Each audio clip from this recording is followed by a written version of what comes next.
天热，做一碗芋圆水果捞，它解暑了吧？首先把提前冰冻好的旺仔牛奶对半切开，装进碗中，用叉子捣碎。接着准备一个大青芒，取一半先竖着切，再横着切，切十字花刀。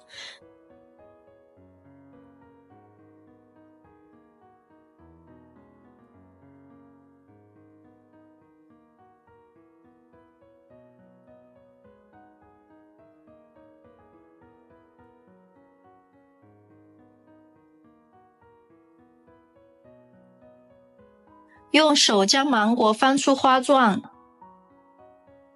再用刀沿着果皮将果肉划下，即可得到干净整齐的果肉，收起来放一旁备用。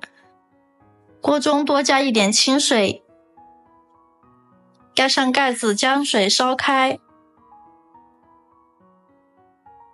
水开后把芋圆倒下去，芋圆下锅先不要翻动，一会儿芋圆自己会慢慢的浮起来。这个方法也是所有奶茶店的做法，煮出来的芋圆软软的，非常有嚼劲。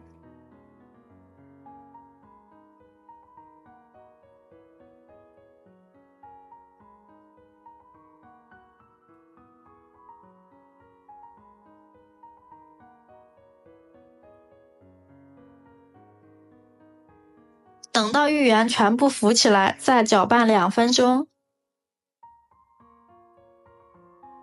2分钟后，芋圆就完全熟透了，全部捞出来放冷水里过凉。过凉的芋圆不仅更有嚼劲，还不会粘在一起。过凉捞出来放牛奶冰沙里，再倒入芒果丁和红糖蜜豆，加1瓶牛奶，搅拌搅拌就可以开吃了。太满足了，冰冰凉凉，色彩丰富，让人一看就有食欲。